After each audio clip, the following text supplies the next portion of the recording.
Pakistan is known for its beautiful scenery, incredible architecture, historical monuments, and its friendly people.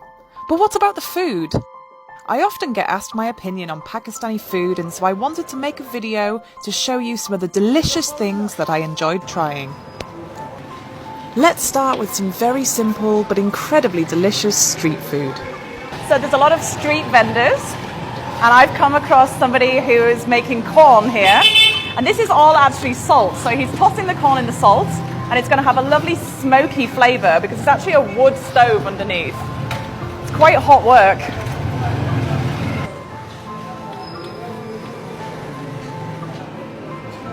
Wow. It's incredibly smoky. And there's lots of the salt in between the corn kernels.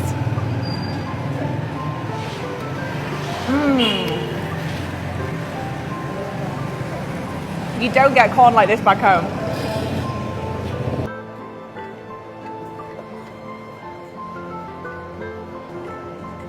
So I've come to try one of my favourite treats, which is the lassi. To make it, they use the yogurt, water, sugar if you want a sweet one, or the salted as well. And then it's mixed with ice to cool it down. And on a hot day, it's so refreshing. Is that good?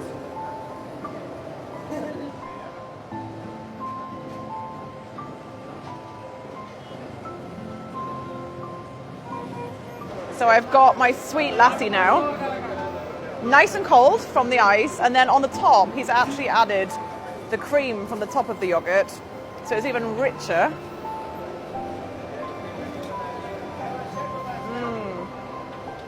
It's like an ice cream drink. Wow. So you might be mistaken for thinking this isn't actually a food product at all, but this is in fact condensed sugarcane juice. So if you boil down the juice, eventually you'll be able to form one of these rocks, which they call jaggery.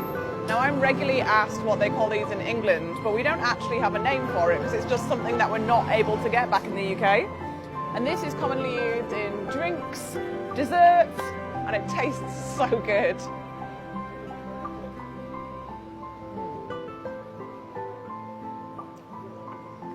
So the taste is a bit like a muscovado sugar, but then the actual texture is quite gritty, a bit like a Scottish tablet, but then it melts in your mouth.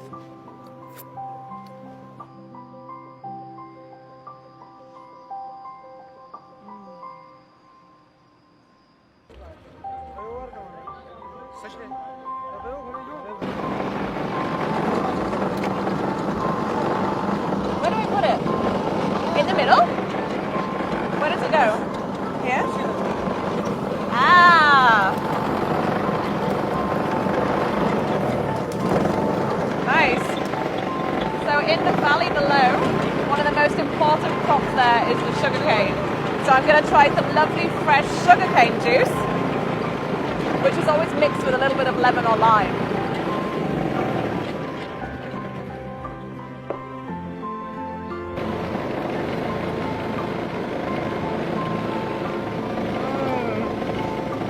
That's so delicious.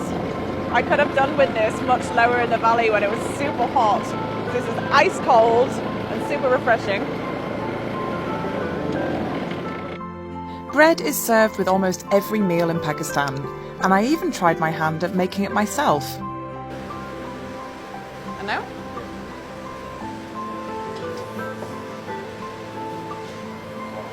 How's that? Okay? Yeah? Flatten it down with your hands first, so it doesn't stick. Lots of flour. And then roll, turn, roll.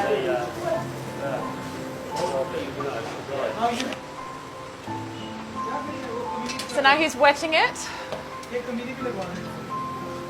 Ready to go inside the tandoor.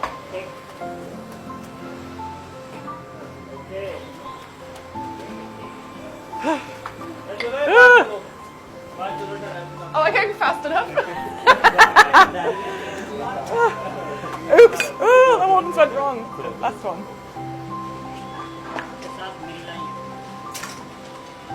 I think I'm causing trouble now. One thing I'm not volunteering to do though is put it inside that tandoor. You can feel the heat coming off it now. I also enjoyed learning how to make and definitely eating the chapli kebab. Now this is a Mughlai style kebab, popular in the northwest of Pakistan and also in Afghanistan. And it's made from minced beef that you can see over here, mixed with lots of different herbs and spices, and then cooked in this piping hot oil. It's incredibly hot up here, but it smells so good.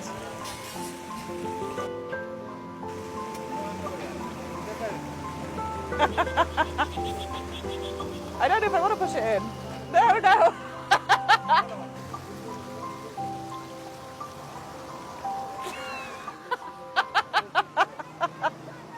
It obviously goes incredibly well with the roti. It's a little bit like a burger that we'd be used to back home, except much fresher, with so many more different flavours, especially when dipped in the raita. Now you actually can't taste the egg as much as I'd expect, but there's a lot of spices coming through. Absolutely delicious. I have decided to try a dish called nahari, which is a little bit like a beef stew, cooked in the big pots over to the right-hand side of me. It's cooked for quite a long time, so the beef's nice and tender, and then it's served with the delicious bread that I can smell on the other side that's cooked in the tandoor ovens. So I'm going to talk you through a few of the accompaniments that I've been given to my meal. First of all, we've got chili. Now I've been told that this is already spicy enough, so I'm not going to add any chili yet. I might do in a little while, but definitely think I need to test the heat first. Secondly, we've got lime. A lot of fresh coriander, which is always a lovely addition. And then finally, some grated ginger. And once again, I know there's quite a strong ginger flavour in here, so I don't know whether I'm going to add any until I try it first.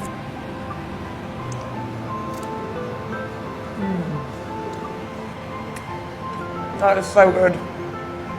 So this is the main wholesale market in Swat, and it's where all the restaurant owners and shopkeepers will come and buy their wares. I'm always fascinated particularly by the spices at the market. I really think it actually makes you more in touch with your food if you can come and see it in this form, recognise what you're putting in your food. So for example, this one here, this is turmeric. Of course, when we're going to our shops in the UK, we're only ever getting it in a little pot, ground down. Thank you. Yeah, there you go. So there's the turmeric. That's what we see it in. In England, we have it like this. I'd love to know what you guys think I should try, so make sure you comment below and don't forget to subscribe.